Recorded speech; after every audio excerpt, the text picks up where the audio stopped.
Mesdames et messieurs, bonsoir, chers élus du conseil municipal. Nous sommes le lundi 9 mars 2026, il est 18h, le quorum étant atteint, je vais pouvoir ouvrir la séance de ce conseil municipal, l'ultime normalement, de ce mandat.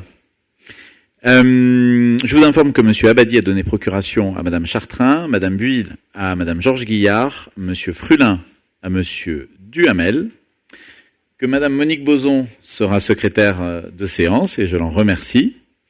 Et je vous propose de bien parler dans le micro pour cette dernière séance, pour bien montrer qu'à force et à force de séance du conseil municipal, on aura au moins pris cette bonne habitude. Vous indiquez également qu'il manquait une décision du maire dans la notice envoyée, mais qu'elle était envoyée le jour d'après dans un second mail le lendemain. Voilà. Vous dire aussi qu'il y a une question diverse du groupe d'opposition, toujours unie pour Vic. Voilà. On va passer au point numéro 1, qui est l'approbation du procès-verbal de la dernière séance du conseil municipal. Est-ce qu'il y a des remarques à ce sujet? Oui, Madame Abahir. Oui, il y avait quelques petites erreurs au niveau une erreur sur l'association et subvention et une autre sur un chiffre. Très bien. Ben, je vous suggère de pouvoir préciser ces erreurs au service de manière à ce qu'ils puissent les corriger, si c'est le cas. Alors je vous cacherai pas, j'ai eu une semaine très chargée et j'ai lu le procès tout à l'heure. Très bien, mais donc, juste envoyez-le s'il y a une erreur de mots, il y a pas de errare humanum est. Est-ce qu'il y a d'autres remarques? Alors je vais soumettre au vote. Y a-t-il des oppositions? Des abstentions? Merci beaucoup. Deuxième point consiste à la présentation, pour information, donc des décisions du maire prises en vertu de sa délégation.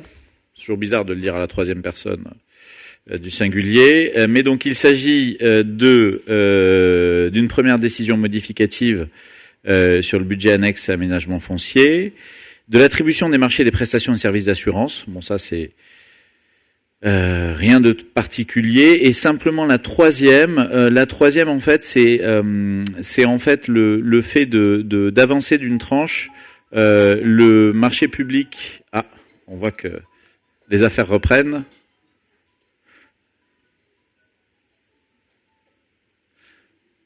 Donc je disais également, donc la troisième, c'est sur les marchés publics de travaux de réhabilitation de réseaux des eaux usées. Ça, on a profité d'une intervention qu'on devait faire sur la route de Pau sur des canalisations, d'avancer la tranche de réhabilitation des eaux usées pour faire d'une pierre deux coups. Voilà, mais rien de juste le fait de saisir une opportunité.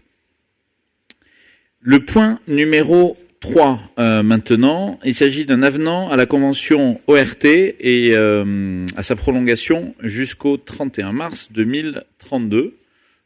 Donc ça, tout simplement, il s'agit de l'opération de revitalisation du territoire. Voilà, il s'agit de continuer dans le cadre du programme Petite Ville de demain, donc de prolonger le volet Petite Ville de demain jusqu'au 31 décembre 2026, on peut pas davantage, et l'ORT jusqu'au 31 mars 2032. Je pense que c'est assez consensuel, mais est-ce qu'il y a des questions sur ce point? Monsieur Michelon. Alors, comme je l'ai précisé, micro.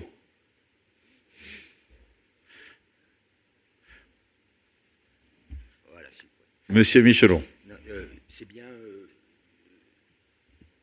On est bien là sur la fin de l'opération Petite Ville de demain. Ah bah, en tout cas, cette prolongation, ensuite, selon ce que permettra le gouvernement et ce que décidera le prochain conseil municipal, de prolonger ou pas. À ce stade, on peut le prolonger simplement jusqu'au 31 décembre 2026. Voilà, on ne peut pas faire davantage. Non, mais comme il y a des postes qui sont liés à ça aussi. Oui, bien sûr, mais à ce stade, c'est ce qu'on peut faire. D'autres questions? Est-ce qu'il y a des oppositions? Des abstentions? Point adopté à l'unanimité. Je vous remercie. Le point suivant, il s'agit du programme PVD et je donne la parole à Madame Guillard. Voilà, toujours dans le programme Petite Ville de demain, il s'agit de renouveler le financement annuel du poste de chef de projet. Donc, comme vous savez, ce financement est annuel. Il est pris en charge à 75% par l'État pour une valeur de 43 748 € et en autofinancement pour la commune à 14 583 €, savoir 25%. Il s'agit simplement d'approuver ce plan de financement du poste de chef de projet. Merci beaucoup. Est-ce qu'il y a des questions ou remarques sur ce point ? Bon, avant de le soumettre au vote, je tiens quand même à dire qu'il me semble que c'est quelque chose qui a permis à la commune pendant plusieurs années de pouvoir être particulièrement efficace sur différentes questions de relations avec les commerces, de montage de financement et autres, et qu'on est tout à fait satisfait non seulement de ce poste, du fait qu'il soit financé grandement par l'État, et aussi de la personne qui a pu incarner et prendre en charge ces missions. Et donc dans ce cadre-là, je vous propose de délibérer sur ce point. Est-ce qu'il y a des oppositions ? Des abstentions ? Point adopté à l'unanimité. Je vous remercie. Le point 5 concerne la constitution de la commission communale d'aménagement foncier pour le contournement nord-ouest de Vic. Et je donne la parole à Monsieur Vergès. Micro également.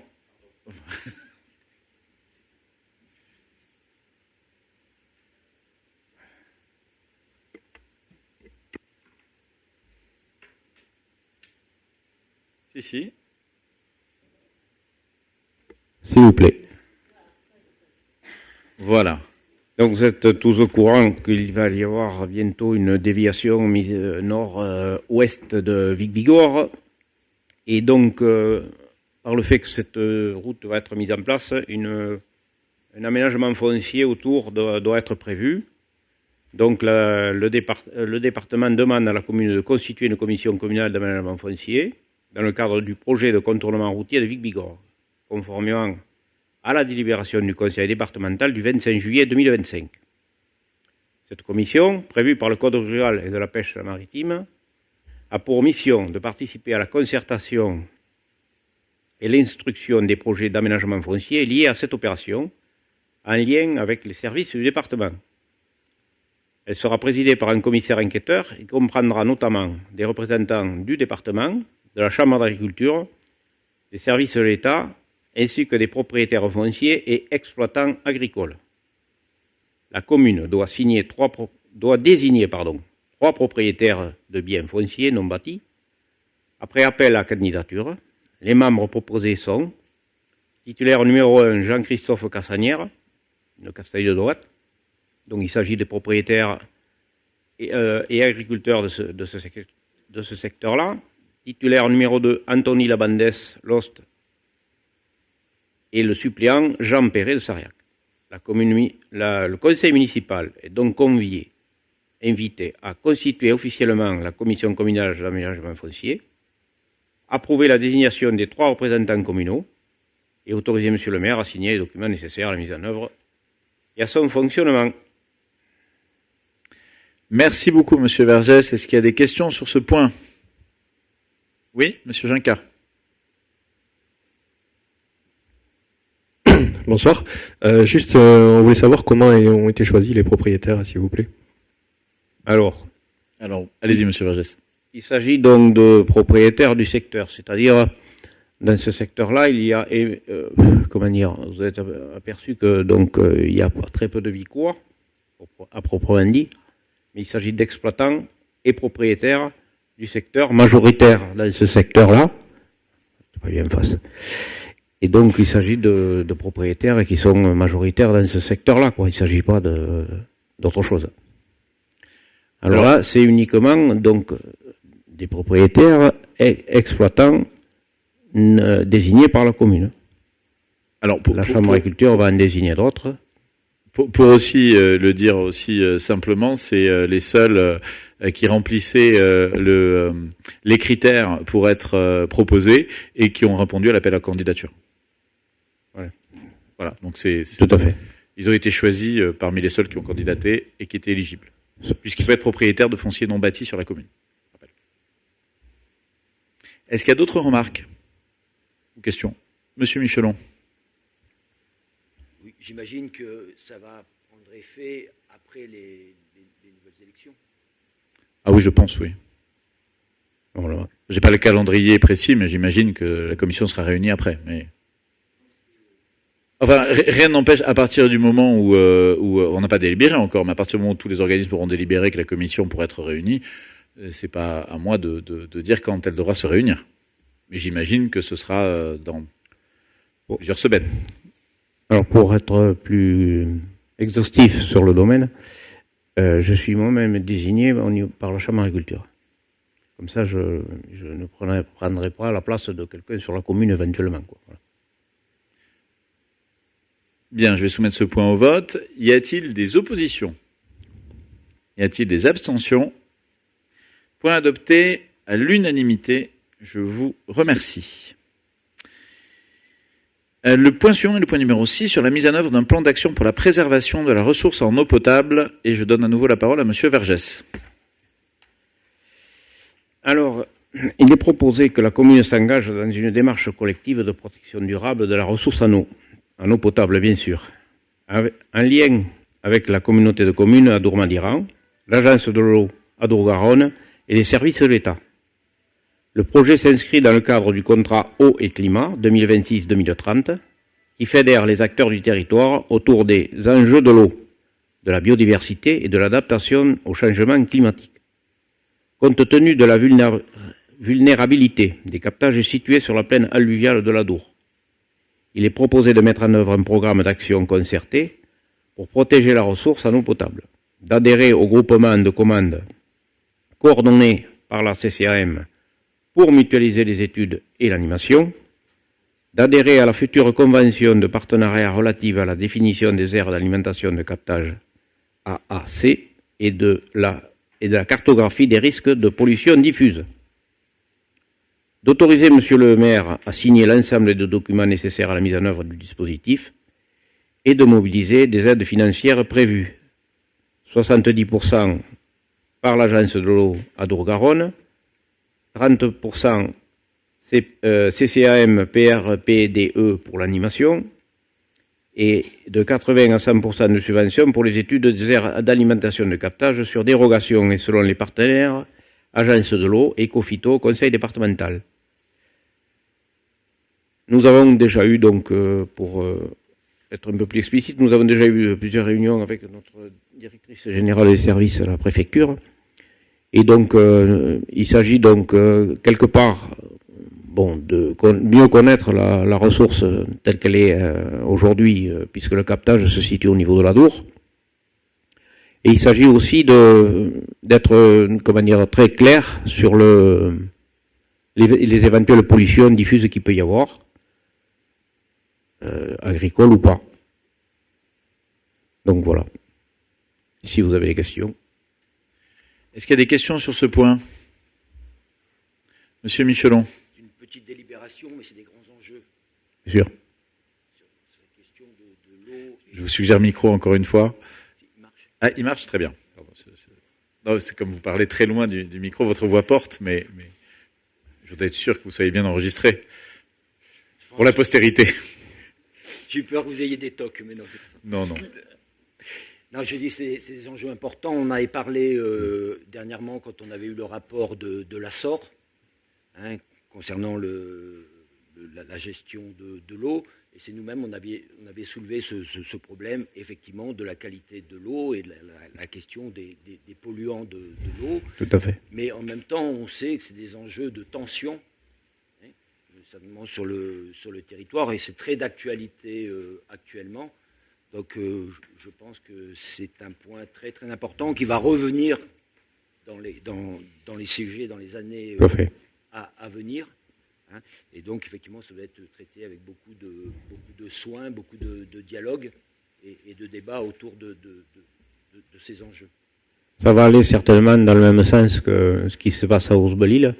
C'est-à-dire qu'à Ouzbelil, il y a un captage très sensible Et il y a des aménagements qui ont été faits avec la profession agricole pour protéger ce captage des pollutions éventuelles agricoles dans le secteur, en lien donc avec les propriétaires, parce que bon, la profession et les syndicats c'est une chose, la chambre d'agriculture, mais il y a des fonds qui ont été mobilisés d'une manière très intelligente pour compenser les manques à gagner qu'avaient ces gens, puisque quand on décide de mettre de l'herbe autour et de ne plus cultiver tel que ça se fait dans le secteur, c'est évident que ça pénalise un peu. Donc ça pourrait aller dans le bon sens si ça continue à être proposé comme ça a été fait par le passé, donc notamment en Haute-Belle-Île. Merci beaucoup. Est-ce qu'il y a d'autres questions? Une double question, donc. Très bien. C'est la question à la fois des agriculteurs, mais si on revient directement sur la population, c'est qu'on voit progressivement une augmentation de la consommation des eaux en bouteille. Et donc ça repose aussi le problème du coût pour le Vicois, et bien évidemment aussi le coût de pollution plastique qui suivent. Oui. Alors, on va pas rentrer dans le débat. Pour tous ceux qui s'intéressent à ce sujet, je conseille la lecture de l'excellent roman de Gaspard Koenig, Aqua, qui est sorti il y a 2 mois, aux éditions de l'Observatoire, et vous pourrez justement avoir tous les tenants et les aboutissants. Ça parle justement d'une commune qui doit protéger sa source, et sur toutes les questions et tenants et aboutissants de l'eau, effectivement un sujet du présent et probablement encore plus d'avenir, malheureusement. Donc on essaie de se protéger au mieux par cette délibération. Y a-t-il des oppositions? Non, je passe au vote. Y a-t-il des oppositions? Non, vraiment, je passe au vote. Je vous assure, Monsieur Michelon, je vous redonne la parole après. Je vous redonne la parole après, Monsieur Michelon. Non, mais c'est par rapport à la rédaction. Je veux dire, on n'est pas en train de délibérer sur un programme d'action, ou alors c'est un programme d'action d'études. On est bien là-dessus. Hein. Vous avez toute la délibération, tout le projet de délibération qui est assez long et exhaustif. C'est sur ce projet que nous délibérons. C'est important de le souligner. Voilà. Oui. Merci beaucoup. Y a-t-il des oppositions? Des abstentions? Merci beaucoup. Point adopté à l'unanimité. Point numéro 7 maintenant. Autre sujet important. La mise en œuvre du projet d'extension du dispositif de vidéoprotection. Et je donne la parole à Madame Skransky. Bonsoir. Non, ça marche pas. Bonsoir. Bon, c'est bon. Le conseil municipal est invité à se prononcer sur l'extension du système de vidéoprotection de la commune, en place depuis 2015. Ce dispositif constitue un outil complémentaire aux actions de prévention et de sécurité publique menées par les forces de l'ordre. Certains secteurs nécessitent aujourd'hui un renforcement de cette couverture afin de mieux prévenir les atteintes aux personnes et aux biens, de lutter contre les incivilités et de sécuriser les espaces publics. Le projet prévoit l'installation de nouvelles caméras sur les sites suivants: avenue du Régiment de Bigorre, avenue de Pau, avenue de Tarbes, avenue Jacques-Fourcade, place Verdun, allée Joffre, rue Lannes, rue du Collège et du Parc naturel urbain. La commune sollicitera le Fonds interministériel de prévention de la délinquance, le FIPD, pour obtenir un cofinancement de l'État. Le conseil municipal est donc invité à approuver le périmètre d'extension du système de vidéoprotection et d'autoriser monsieur le maire ou son représentant à solliciter les subventions nécessaires et à signer tous les documents liés à la mise en œuvre de ce projet. Merci beaucoup. Est-ce qu'il y a des questions sur ce point? Non, bon, s'il s'agit tout simplement d'étendre le dispositif qu'on a initié en 2015 et qu'on a fait monter en puissance au fur et à mesure par 11 nouvelles caméras. Voilà. Est-ce qu'il y a... Monsieur Paul, vous ne voyez pas votre doigt levé. Non, c'est pas grave. Nous allons voter contre parce que il nous semble que c'est pas à nous de décider aujourd'hui du programme de demain. Il y a les élections qui démarrent la semaine prochaine. Je pense que l'équipe qui sera en place à partir de 3 semaines, ce sera à elle de prendre en charge l'extension ou non et la pertinence. Donc on votera contre ce projet-là. Très bien, merci. Est-ce qu'il y a d'autres remarques? Je vais donc soumettre cette délibération au vote. Y a-t-il des oppositions? Des abstentions? Point adopté. Je vous remercie. Le point suivant. Il s'agit du point numéro 8 et il s'agit de l'installation de candélabres rue Béguet.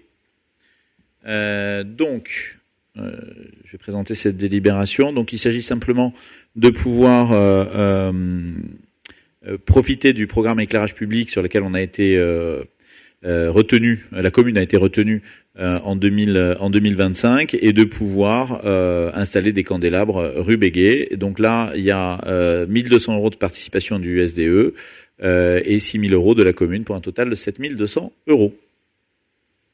Une dépense raisonnable, me semble-t-il. S'il n'y a pas de remarques, je vais passer au vote. Ah, une remarque, Monsieur Michelon. On avait voté sur là-dessus au cours du dernier conseil, le 24 novembre, il me semble. On avait voté pour une somme de...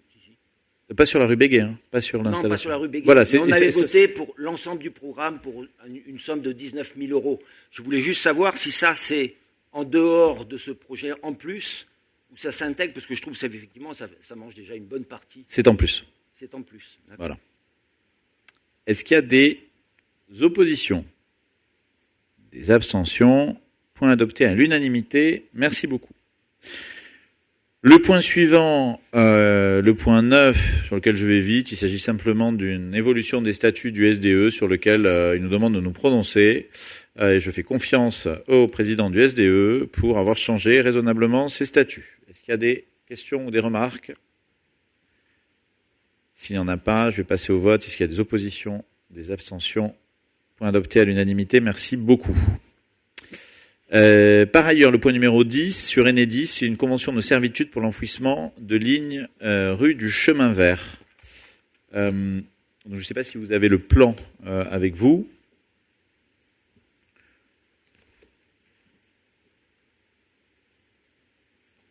Bon, en tout cas, il s'agit simplement de pouvoir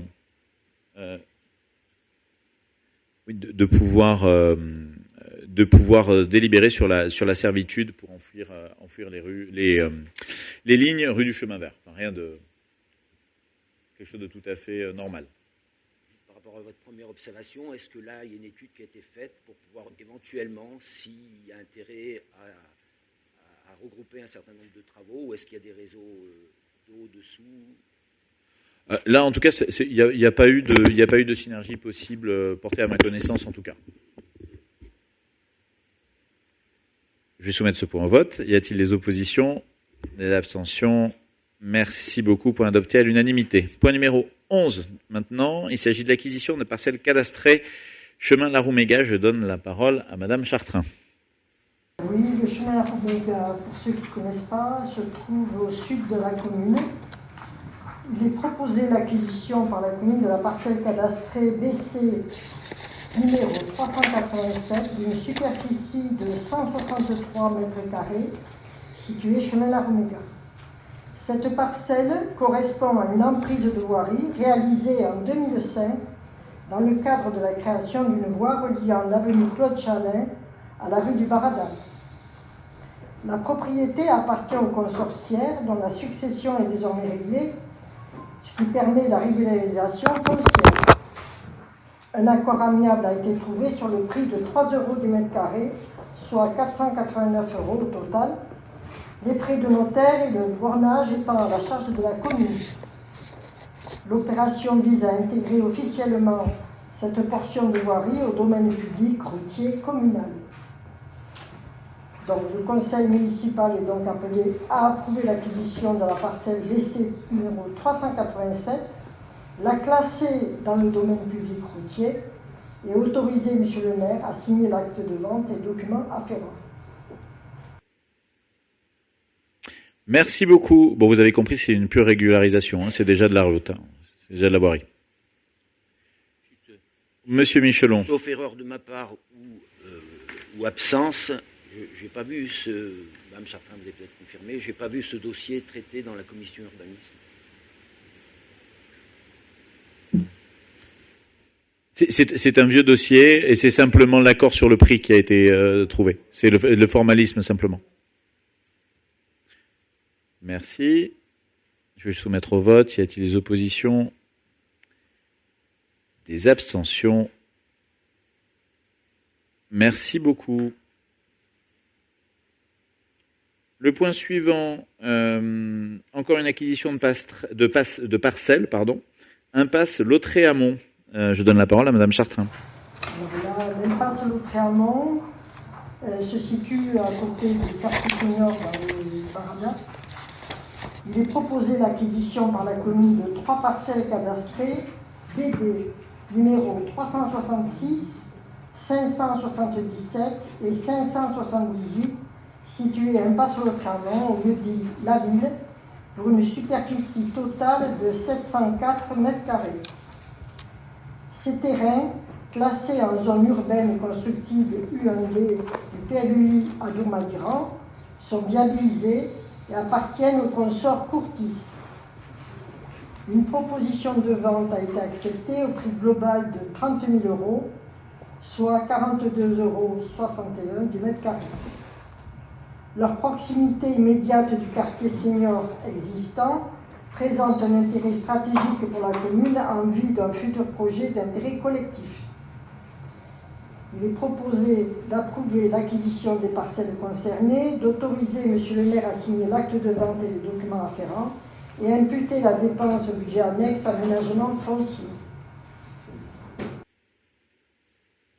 Merci beaucoup, Mme Chartrain. Est-ce qu'il y a des questions sur ce point?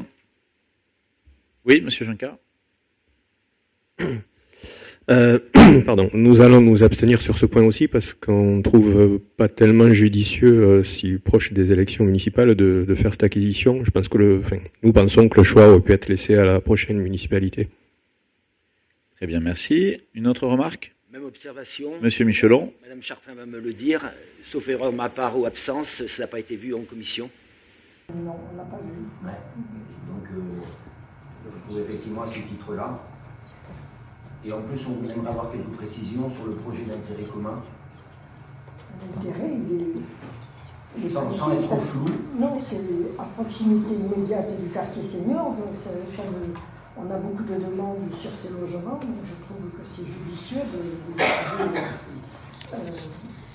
cette acquisition règlement réalisable. Alors, non, mais là-dessus, Monsieur Michelon, vous faites partie de la commission finance. Monsieur, oui, mais elle a été vue en commission finance. Ah si, en commission finance.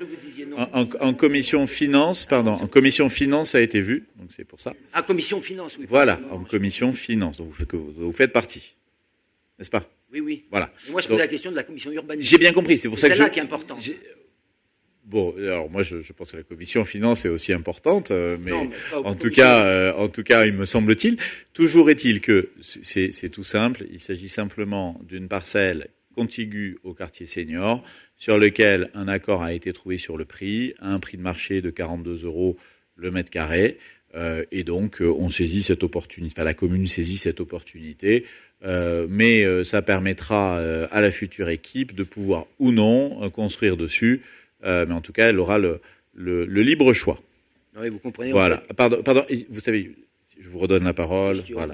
Monsieur Michelon, c'est à vous. Je vous remercie, Monsieur le maire.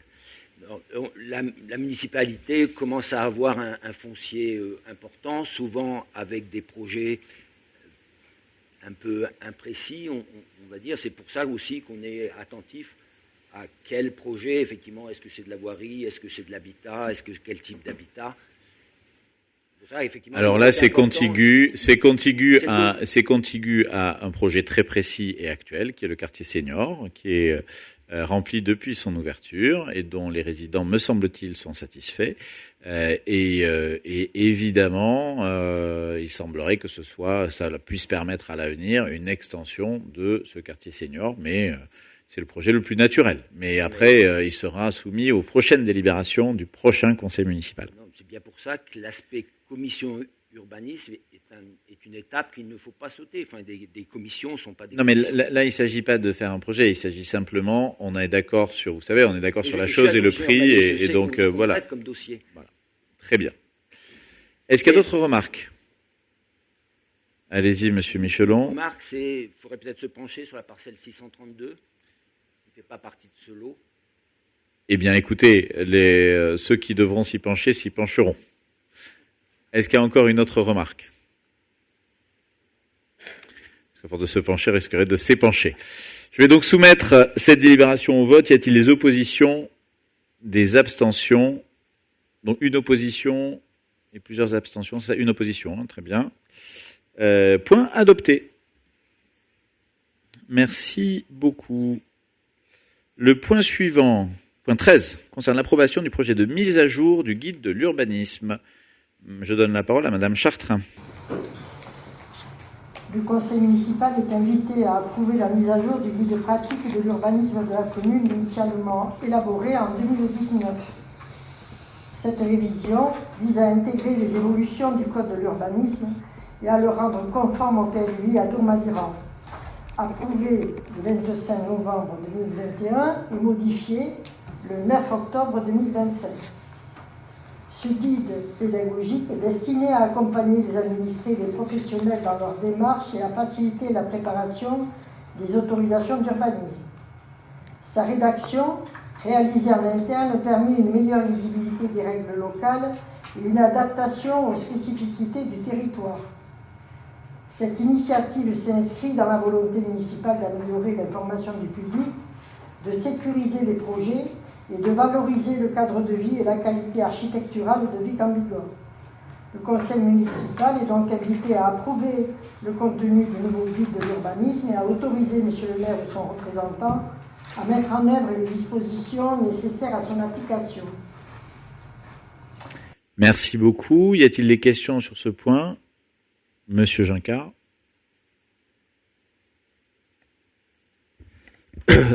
Oui, on a vu cette mise à jour qui n'est pas vraiment une mise à jour, c'est carrément une refonte du guide en commission urbanisme.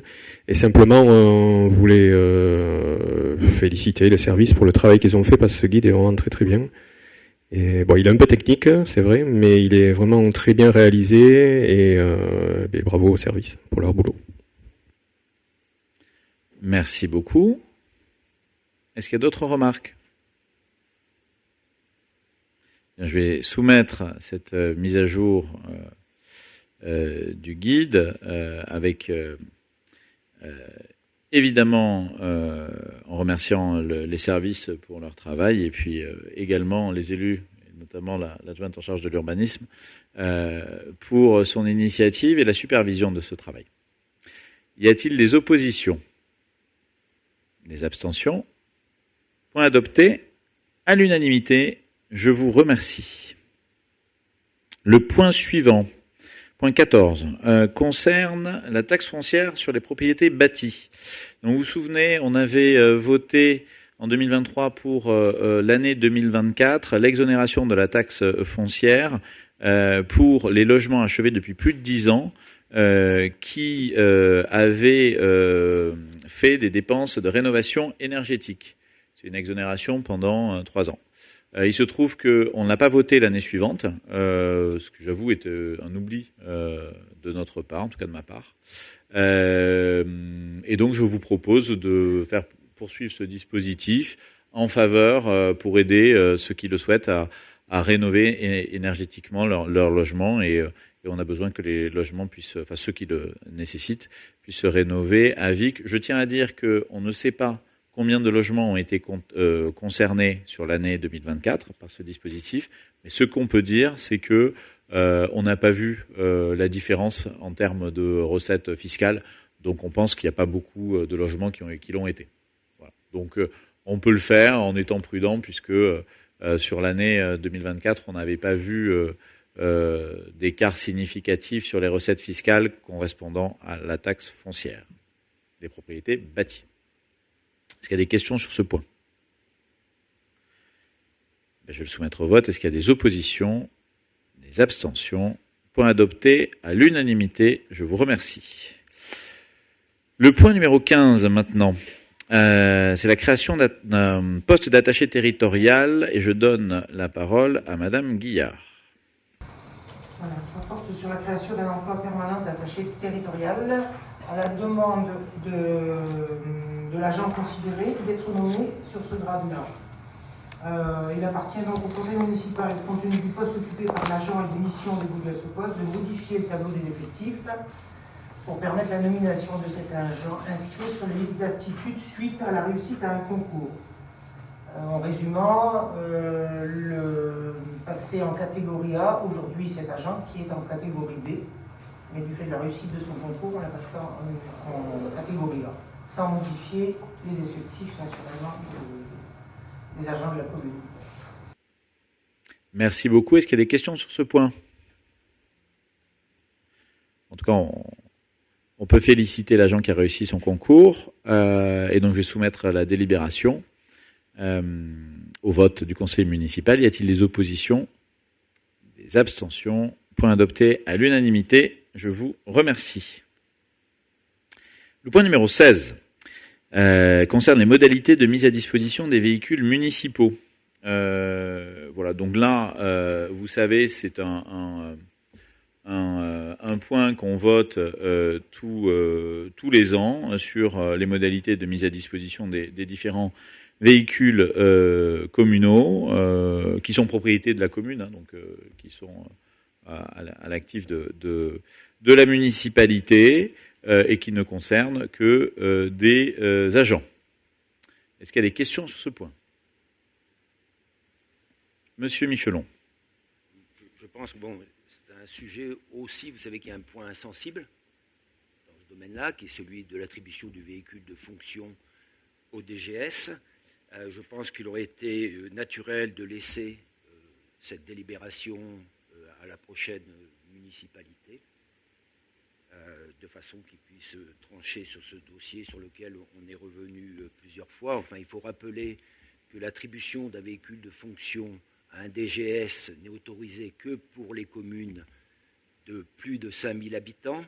Donc cette question de population référence pour Vic est à questionner. Je ne sais plus, on doit être à 4850 en population de référence et 4090 en population, 5090 en population totale, hein, ce qui effectivement ouvre la possibilité de créer cet avantage. Mais c'est en 2023. Donc la population continue à évoluer et à baisser. Je pense qu'on n'a pas les derniers chiffres les plus récents. Mais la question aussi, je vous le dis, on est très à la limite pour cette attribution d'un véhicule. On ne sait pas combien ça coûte, quelle charge ça représente pour la commune pour voter cette attribution. Il faudra un jour quand même en parler. Et en plus, on ne connaît pas quelles sont les nécessités absolues de service, puisqu'au fond, attribuer un véhicule de fonction, c'est bien évidemment des usages professionnels et c'est possiblement un usage privé qui doit être aussi encadré. Donc on aimerait avoir un certain nombre de précisions sur ces points-là. C'est pour ça que je vous dis, soyons sages et laissons le prochain conseil décider de cette mesure-là en réfléchissant au fond quel est le périmètre de ce poste et quelle est la nécessité de cette voiture de fonction. Je sais que pour M. Constantin, vous aviez évoqué la raison qui apparaissait très floue. Écoutez, je suis très content de lui, c'est une bonne chose, mais néanmoins... Alors, en général, on ne nomme pas les agents municipaux en conseil municipal. Voilà, c'est une règle. Oui, puisque vous êtes très légaliste sur les 4990 ou 5090, c'est une règle. On ne nomme pas les agents municipaux en conseil municipal. C'est une habitude, parce que j'attaque pas, là. Voilà, on ne nomme pas, même pour en dire du bien. Voilà, même pour en dire du bien, vous remarquerez que je n'ai pas nommé l'agent qui a réussi son concours d'attaché territorial. Voilà. Alors que c'était pour la féliciter. D'accord, bon. Voilà. Donc simplement, je vous prierai de ne pas nommer les agents anciens ou présents. D'accord. J'ai bien entendu votre remarque. Je tiens simplement à vous dire que les voitures sont en propriété de la commune. En ce qui concerne, ce sont des voitures électriques et le SDE fournit une carte de manière à ce qu'elles soient rechargées gratuitement. Donc de ce point de vue, ça ne coûte rien. Et la voiture est mise à disposition des services administratifs pendant la journée.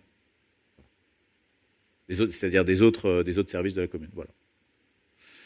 Voilà. Et puis surtout pour répondre à votre première remarque, rien n'empêchera, s'il le décide, le prochain conseil municipal de remettre ce point à l'ordre du jour, y compris au cours de l'année, et de revenir sur cette délibération si l'envie lui prend. Est-ce qu'il y a d'autres remarques? Non, je vais soumettre ce point au vote. Y a-t-il des oppositions? Des abstentions? Merci beaucoup.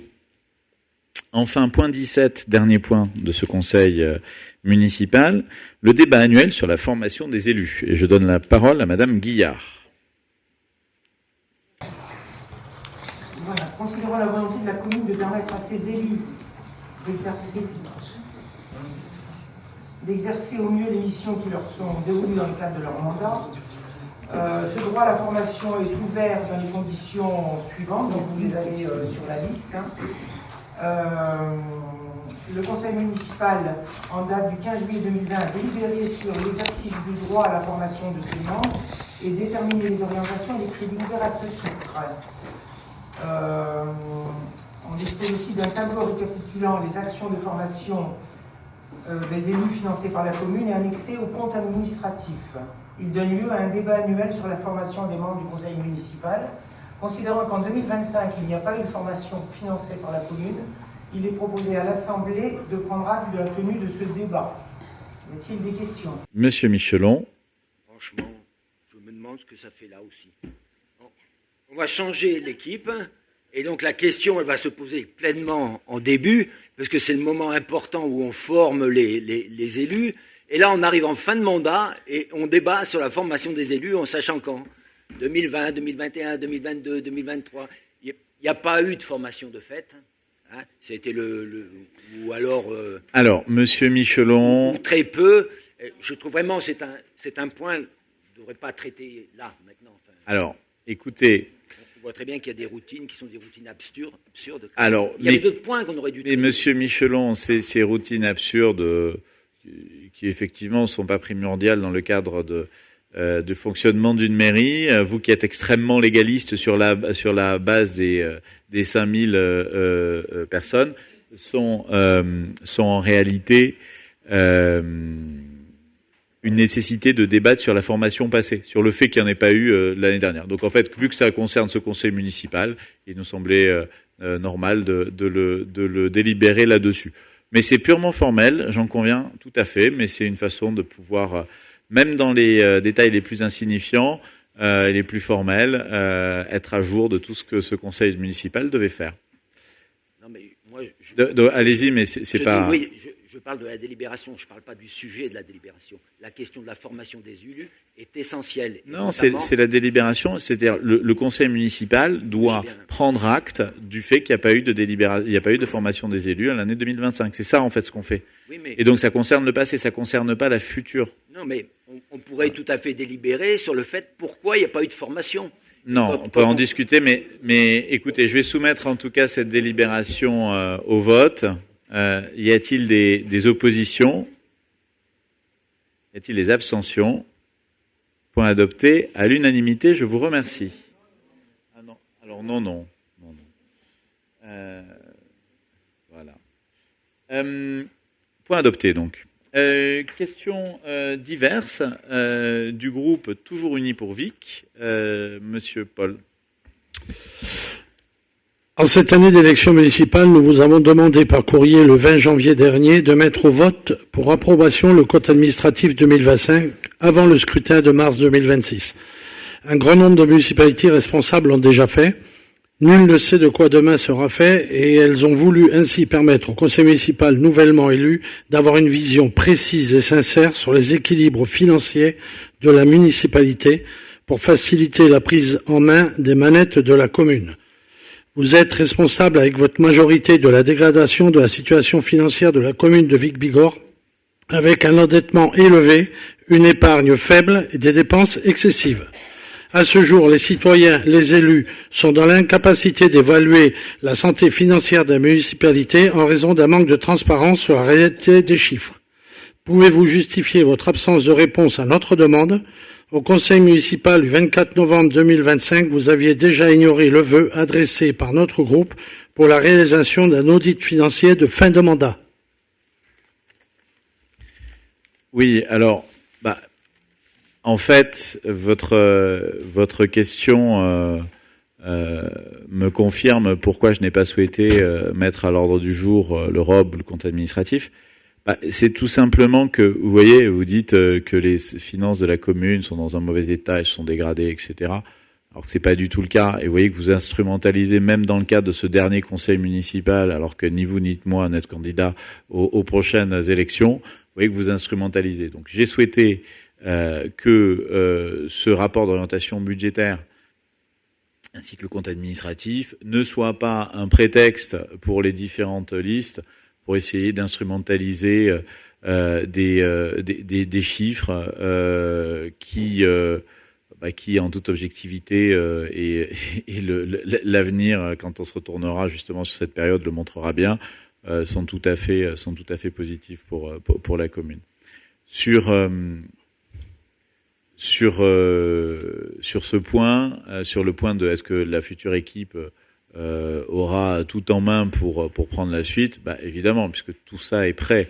Donc dès lors que le prochain conseil municipal sera installé et le prochain maire élu, il aura l'intégralité des informations et le budget est déjà est déjà préparé de manière à ce que les arbitrages puissent être pris par la prochaine équipe sans qu'il y ait aucun problème. Donc là-dessus, vraiment, c'était simplement pour ne pas perturber, servir, je dirais, de prétexte dans une campagne électorale. Voilà. Nous semble que si on a vu les informations, ça n'aurait pas servi de prétexte. Quand on a les informations, au moins on sait à quoi s'en tenir. Si elles sont si bonnes que ça, les infos, vous auriez dû nous les donner et dont acte, et on vous aurait pas posé cette question-là ce soir. Vous avez tous les rapports d'orientation budgétaire et tous les budgets des 12 dernières années. Vous voyez bien et vous savez exactement tout ce qu'on a voté cette année. Honnêtement, vous le voyez bien, il n'y a pas eu de choses majeures cette année, de nouveaux projets importants. Non, tout a été déjà débattu, tout est connu, tout est public, les grands livres sont consultables. Voilà, moi il m'a semblé que c'était beaucoup plus raisonnable, surtout dans une campagne municipale à laquelle je ne participe pas, de ne pas me mettre au milieu du terrain. Voilà. Écoutez, l'ordre du jour est aujourd'hui épuisé, donc permettez-moi de dire quelques mots avant de clore ce conseil municipal, de remercier bien évidemment les services de la municipalité, au premier rang desquels la directrice générale des services qui nous a soutenus, aidés, qui ont considérablement œuvré pour la commune sous ce mandat et sous le précédent, avec une détermination, une exemplarité tout à fait remarquable. Et donc je les remercie chaleureusement. Et puis remercier l'ensemble des élus et particulièrement ceux qui ont su rester fidèles à leurs engagements pris au moment de la dernière élection, qu'ils soient dans la majorité ou dans l'opposition, et puis particulièrement évidemment à tous ceux de la majorité qui ont su conduire avec moi ce mandat. J'espère que nous avons fait, je le crois, de très belles choses pour Vic et pour les Vicois. Et sachez qu'en tout cas, en ce qui me concerne, ça a été non seulement, bien évidemment, un honneur d'être maire de Vic pendant ces 12 années, mais aussi, n'en doutez pas, un véritable plaisir. Donc, bonne chance et bon courage aux futurs élus, au futur conseil municipal, et merci du fond du cœur à tous ceux qui ont œuvré à mes côtés pendant ces 12 années. Merci beaucoup.